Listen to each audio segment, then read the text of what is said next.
kind of moving on to the last year you played in 2010, us going on that unbelievable run, and just kind of want to start by talking about, well, that was a great year for one. Obviously, we did the outdoor game. Unfortunately, we lost in overtime. I was lucky enough to do the Olympics that year with Team USA, which we lost in the gold medal game to Canada.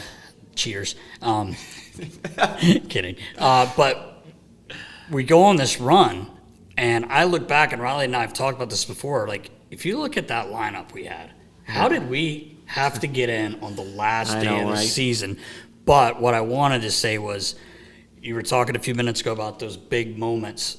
Here you are going first, and you got to shoot out against, the king, and what a huge goal you and Claude obviously get the 2 goals, but just wanted to talk about that a little bit. I love talking about it because Torts hates that moment so much.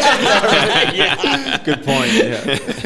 But it was, what's still amazing to this day is the Rangers were probably the best shootout team in the league. They had the best shootout goalie. Yes. Yeah, right. Yes. With Hank back there. And he's the one goalie that I always struggled with. So now I have to face him in a shootout. We had done our research. We were prepared for him. I think Lavi had be able to see that possibly this game could end up in a shootout. So he had us do a little extra work to get ready for a shootout, and it paid off. Yeah. And the Flyers were probably one of the worst team in a shootout, especially that year. Yeah, so to come through in a win in a shootout on game 82, whoever wins gets to the playoffs, crazy, whoever loses goes home. I mean, it's pretty amazing. That's talking about drama. Yeah. I stepped on the ice, and for a second, I still remember skating towards the center of the ice and thinking, "Oh boy, there's a lot of money on the line here." Yeah, right. So, that's true. Yeah, and then I was ready to go, and my mind wasn't in the right place. And I remember taking an extra loop and going back, veering across the bench all the way to the glass to just refocus and get the bad thoughts out of my head. This is not about it. Like, you see the net, just put it in the net. You've practiced your move. You know what you have to do. You know what Lundqvist is going to do. Just hit the spot. So I started, just changing the mindset because I wasn't in the right place when that first game.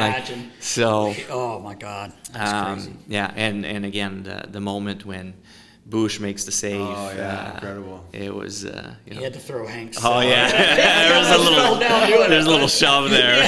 Yeah, for sure. But I was gonna say quickly, anytime you ever took, like, you had to go do a shootout, did you already know what you were gonna do, or because you made some dirty moves and scored some goals, or was it like, I'm going to wait and see what the goalie's doing? A little bit of both. So I always had 2 or 3 moves in mind. So I would look at videos of the goalie, shootout videos before the game, and then I would try to prepare myself with 3 options, and then sometimes just 2, depending on what the goalie was doing. And then coming down, part of it was a feeling, part of it was how far out the goalie would come, the angle they were attacking me from, and where I was coming from. And so I had option 1, option 2, and then sometimes option 3, but I don't remember going there very often. Mine's option 1. I usually kill the logo. What strategy? We all know my strategy. I can't even get there. No read and react there. But back to that year, it was one of my favorite years I ever had in hockey. We always talk about it, but that Boston series, being down 3-0, everyone's counting you out. But I just remember you guys having this feeling in the room after we're down 3-0, like, it just didn't seem like it was over. And the way you guys were talking, I just remember, like, that series probably could have been 2-1 our way. At the least 1-2. Correct. Right? Yeah. I say that all the time, just like that. I agree with you. It could have been either way, but it wasn't. And then game 4, if I'm not mistaken, they get a late goal to tie it. Now you're like, oh, fuck. Like, here we go. And I remember after game 3, we were sitting in that lounge in the locker room, like, looking around, and kind of the same thoughts were, how are we down 3-0? We've played way better than that. We don't deserve to be. And if you remember, was it that game or game 4 that Krejci Richie hit Krejci. Ended up breaking his wrist. right. I think it was game 3. And it was almost like, okay, there's a break for us. Right. No pun intended. But and then I think Gaggy was just about to come back too. right. So you're flipping one of their top player out and then bringing one of our top player. And so there's a shift there. And I remember thinking, we're going to win game 4 at home just because we don't want to be embarrassed and be swept at home. So I think we're going to win game 4. To me, the toughest game was going to be game 5 because they go back home. They don't want to come back to Philly. Right. That's right. Game 6, we'll be back at home in our fans, and now the excitement and the pressure will start shifting. Yep. And game 7, who knows what's going to happen. But game 5 is the one game that we don't talk enough about. Right. We ended up winning, I want to say 4-1 or 5-1. Yeah, it was something It was like like that. it was one of our best games. Yeah. I think Gags in the had 2 goals playoffs. that game as well. That to me was such an important game. First of all, because we showed them, when we turned it on, we could. Right. And now all of a sudden the pressure started shifting. Yeah. Big time on their shoulders. And you get to game 7, we were already down 3-0. Now we're down 3-0 in the game. Yeah. And obviously that timeout, we've Epic talked timeout. about epic timeout, just get one and we get a break there. You're talking yeah. about breaks. We got a break with JVR's blistering shot that hit us, broke a stick, and but it was a huge goal. That's it. Because now you go in, I think you guys are pissed off. Yes. After the first It was, period. You guys are like, what it the was fuck are we so doing? quiet in that room. And looking back now, if you think about it, we were down 3-0 in the series. We'd come back, it's 3-3. We were down 3-0 in this game. Now we were coming back, it's 3-1. But we didn't kind of feel that on our side. I think they felt it. Yeah. But we were everybody was so livid. Everybody was sitting there just livid at themselves for giving up the 3-0 lead early in the first period. And we scored 3-2, we scored 3-3. We came back after the second period, and it was a party. It was different. It was a different. It was yep. like we just knew it. And you looked at them, like every time they had the puck, they were fumbling it. They were afraid. Nobody wanted to make plays on their end. Yep. Understandably so. There's so much pressure on them. We just knew we had them when we came back after the second period. It was 3-3. You scored a tying goal, but if I'm not mistaken, Hartsey scored an unbelievable angle on the back. I think it was a backhand shot. It was a sick goal. And then we thought Ash had scored. I remember AP saying they reviewed it, and AP's like, I saw an angle and that puck is in, but we don't count it. But then you come right back in to wrap around, and now, like you said, it's 3-3, and anything can happen. Momentum was coming.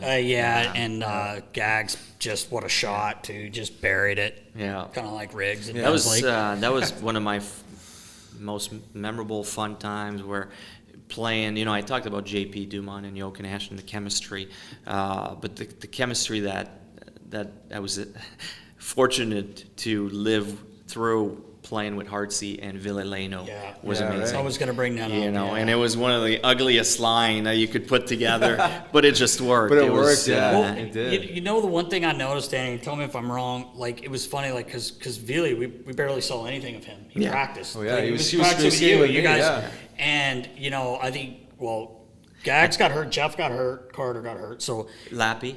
Lap too, Lappy. Lap with the face. Yeah. And now he gets put in the lineup, and it was like, and we asked Vile the same thing when he was on, but he's just like, you obviously are a very intelligent hockey player, but like you guys just seem to know where each other was going to be. Like he said that he's like, if I give it to Danny, he knows if I'm open or he's going to shoot and score, or I'm looking to dish more. But and Ville would say, when I have it, usually you come and you work close with your partner on a line and on a cycle, and he would tell me, he's like, no, if I have it, even if there's 2 or 3 guys on me, disappear, go find an open spot somewhere around the net. I'll come out with it and I'll find you. Now, it didn't happen every single time. When it did, Hartsey or I would be all alone somewhere by the net. Yeah. He was so strong on the puck, and Hartsey brought us. I don't think we give Hartsey enough credit for how smart he was as a hockey player too. And we joke around with him because he's big and he do the dirty work for us, but he was a smart hockey player. He knew how, you look at how he's played with Claude Giroux for so many years. He has a knack for playing with skilled players because Yes. Yeah. he knows where to go. So we were lucky to have him too. Yeah, it was so crazy how that worked. Yeah. It Yeah. worked so well. It wasn't Yeah. like it just, well, it kind of works. Yeah. It worked. I laughed. I came in the room that morning, and I had played on the wing the whole year because we had Richard, Carter, Giroux in the middle. I had played on the wing the whole year, and then Carter got hurt, and a few others. And I came in the room, and it was like Lavi had put all the balls together and pulled a number, and like, all right, these guys are going together. And Ville, I remember Cato saying he's the best shinny hockey Oh, he's yeah. ever seen. Yeah, yeah, Oh, yeah. yeah. A lot of 2-pass. We got them all primed Yeah. up, You ready guys to go. gotta- Yeah. So he says, Mullen. let's Could've give been him a you try. on that line. Yeah, Could've been right, you on exactly. that line. I'm not sure it had quite the same It effect. may not have worked just as well. I remember Ville set a record for a rookie. Oh, yeah, You know, right. the scoring, and I'm standing there. You know, I always stood beside Lavi, and God, I wish I could repeat some of the it's just funny stuff, but you can't. But he says to me, they announce it. Lou Nolan announces it. He just set a record rookie score. I think he passed Proppy, if I'm not mistaken. But Ville stands up and he's you know, the European thing where you haven't really seen that, and all you guys are making fun of him because he's clapping to the crowd. But Lavi, like, I'm like clapping. Oh, fuck, that's awesome. You know, like, and Lavi goes, isn't he like 30? And I said, I don't think he's that old. I remember that year when it too, like, he didn't want to be known as a rookie because he was older, right? Right. Yeah. And all the rookies were trying to get him on their group, so they were always on his case. Yeah. So it was Ryan Parent, Powsy, Yeah, you know, Palsy G, too, yeah. Yeah. and they were always on his case, and they would get him upset. So He was easy. He was Yeah, easy yeah. to get going. So I had to step in, and I made a rule that they weren't allowed to make Ville upset on game day. So on off days, they could go after him and Yeah, get him yeah, upset. yeah. But on game days, he was off limits. Off limits. They Yeah. weren't allowed to talk to him anymore Oh, because man. he would just get so riled up and mad before the game started. That's so good. That's leadership right there. That is leadership. That is leadership. I needed my winger to be ready. He's Have him so all disheveled rattled. before the game. He's in his own head. Oh, that's Oh, funny. he was a That's beauty. funny.